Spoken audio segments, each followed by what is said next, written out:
그래서 큰 차를 타시는 분들은 예, CC당 그 뭐 몇백 원 이럴 거예요. 저도 정확히는 잘 모르는데 기본적으로 계산하는 방식만 알고 있고 저도 구체적으로 어떻게 계산하는지 잘 모릅니다.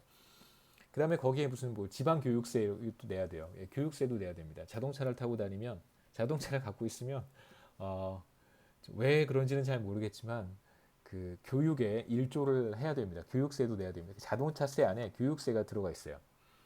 그 저도 예, 저도 왜 그게 들어가 있는지는 잘 모르겠는데요. 그 그게 교육 활동에 방해를 해서 그런 건지 아니면 교육 활동에 도움이 돼서 그런 건지 잘 방해가 되는지도 잘 물론 뭐 차가 많이 다니면 어, 그 동네 학교에 있는 학생들이 불안하겠죠. 예.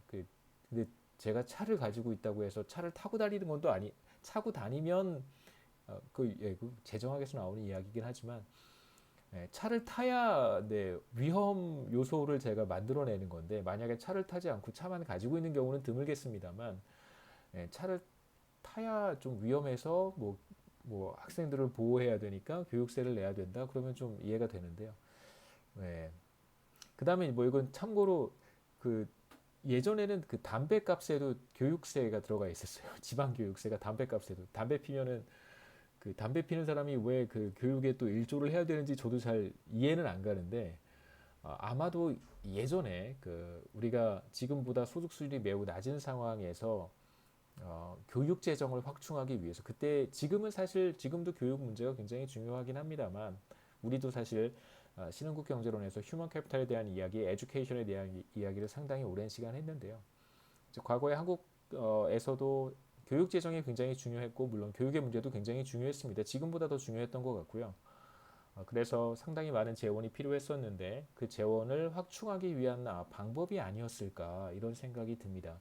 그래서 자동차 같은 경우에도 예전에는 자동차가 사실 럭셔리 굿이잖아요. 그러니까 사치제였단 말이에요. 지금은 그렇지 않은데 과거에는 자동차가 사치제였으니까요. 담배 같은 경우에도 굉장히 많은 사람들이 했었잖아요. 과거에 지금보다 훨씬 더 많은 사람들이 흡연을 했습니다.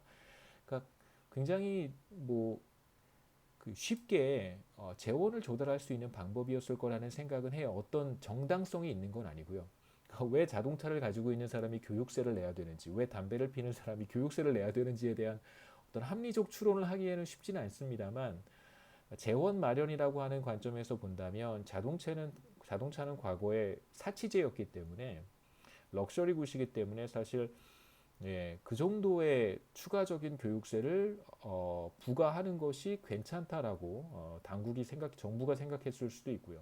그 다음에 두 번째로 담배세 같은 경우에는 너무 많은 사람들이 담배를 피니까 뭐 조금씩 만약에 세금을 부과한다면 뭐 담배값이 그렇게 비싸지도 않잖아요. 이제 얼마 전에 담배값이 좀 오르긴 했지만 담배값이 과거에는 또 그렇게 비쌌던 것도 아니기 때문에 예, 그 어느 정도 그 세금을 조금만 부과를 하면 상당히 많은 그 교육 재정을 마련할 수 있다는 생각을 하지 않았었을까. 저도 당시에 이런 이제 세금을 부과하는 일을 하셨던 분들과 인터뷰를 한번 해봤으면 좋겠는데요. 조금 정당화하기 어려운 그런 세금들이 우리가 수행하는 다양한 경제적 거래에 포함이 되어 있습니다. 여하튼 조세라고 하는 것은 당연히 경제적 거래에 있어서 상당한 비효율성, inefficiency를 만들어내게 되는데요. 혹은 효율성을 떨어뜨리게 되는데 제가 간단한 그림을 통해서 미시경제학에서 여러분 보셨을 법한 그림을 통해서 설명을 드리겠습니다. 조세라고 하는 것은 이제 효율성과 굉장히 밀접한 관련이 있고요. 조세는 기본적으로 경제 내 디스토션, 왜곡이라고 하는 것을 초래하게 되고 왜곡이 있다면 당연히 효율성은 떨어지게 됩니다. 자원 배분의 비효율성이 발생하는 것이고요. 그리고 우리는 경제 전체의 효율성이라고 하는 것이 경제 성장에 있어서 매우 중요한 역할을 한다. 그러니까 생산성을 높이는 요인으로 우리가 효율성에 대한 이야기를 했었습니다. 프로덕티비티라고 하는 것은 테크놀로지와 efficiency 두 가지 컴포넌트를 갖는다고 얘기를 했었고요. 그래서 텍스는 기본적으로 효율성을 떨어뜨리게 되고 과도한 텍스 혹은 텍스로 인해서 야기되는 디스토션 이런 것들은 효율성을 떨어뜨리게 되고 효율성이 상대적으로 떨어진다면 생산성도 상대적으로 떨어진다라고 볼 수 있겠죠. 그래서 간단한 그림을 한번 우리가 생각해 볼 텐데 조세는 뭐 누가 부담하느냐에 따라서 앞에서는 가계와 기업으로 제가 구분을 했고요. 그 다음에 이제 뭐 직접세냐 간접세냐로도 구분을 할 수가 있습니다. 대표적인 직접세가 바로 소득세고요. 그 다음에 이제 기업이 부담하는 법인세 이런 것들이 대표적인 직접세고, 그 다음에 이제 간접세는 뭐 부가세 같은 것들이 이제 대표적인 간접세라고 할 수 있습니다. 뭐 부가가치세라고 우리가 부르는 부가세. 자, 이제 우리가 어떤 이그젬플을 생각해 보고 싶냐면 공급자들에게 정부가 과세를 하는 경우를 생각해 보겠습니다. 물론 이제 전에 세금을 내고 있지 않다가 세금을 내야 되는 상황이라고 생각하셔도 괜찮고요. 전에도 세금을 내고 있었는데 지금 내고 있는 세금보다 더 많은 세금을 내야 하는 경우, 혹은 뭐 세율이 인상되는 경우, 그러니까 세율은 퍼센트로 표현하는 거고요. 부가세는 거래하는 물품 가치의 10%를 세금으로 내는 게 이제 우리가 보통 얘기하는 부가세잖아요. 이제 부가세는 10% 정도 부과를 하게 되는데, 지금 우리가 생각하는 상황은 이제 세금이라고 생각하셔도 괜찮고 세율이라고 해도 괜찮습니다. 그러니까 세금이라고 한다면 물론 세율을 적용을 해서 계산한 금액이 세금인데요. 그러니까 럼섬 텍스의 형태여도 괜찮고요. 럼섬 텍스는 아닙니다. 그러니까 그 발로럼 텍스라고 하는데요. 그러니까 그 거래하는 금액의 비율로 우리가 과세를 할 수도 있고 부가세처럼요. 그러니까 뭐 10,000원짜리 상품을 거래하면 1,000원의 세금이 발생하는 거잖아요. 자, 이렇게 우리가 부과할 수 있고, 또는 수량에 대해서 과세를 할 수 있습니다. 그러니까 10,000원짜리 한 개가 거래가 되면 세율의 경우에는 이제 10% 1,000원이 부과되는 것이고요. 이제 두 개가 10,000원짜리 두 개가 거래가 되면 20,000원이니까 20,000원에 2,000원이 되는 것이잖아요. 이렇게 이제 우리가 부과할 수도 있고, 거래량에 따라서 이제 한 번 거래가 되면 이제 1회 거래가 될 때 이제 세금을 뭐 1,000원 부과하는 형태로 우리가 세금을 부과할 수도 있습니다. 제가 잠깐 잘못 말씀드렸는데 이건 럼섬 텍스가 아니고요.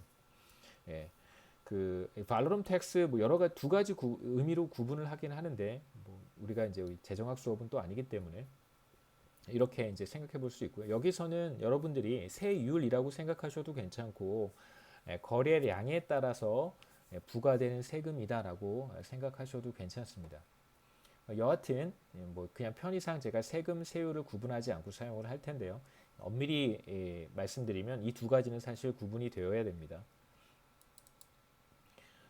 자, 이제 세금이 인상되는 경우, 다시 말해서 공급자들이 전보다 더 많은 세금을 부과해야 되는, 부담해야 되는 상황을 한번 생각해 보시죠.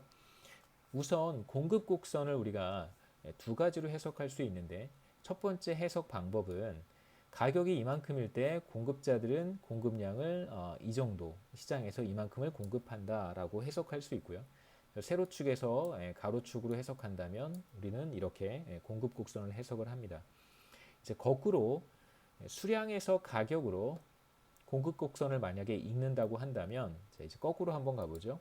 그럴 때는 우리가 공급 곡선을 어떻게 읽냐면, 자, 이만큼을 공급할 때 최소한 받아야 되는 가격이 바로 이것이다 라고 읽으면 됩니다.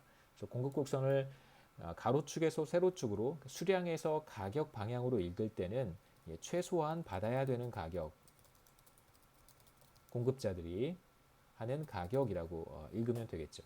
수요 곡선도 마찬가지입니다. 두 가지 방식으로 수요 곡선을 읽을 수 있는데,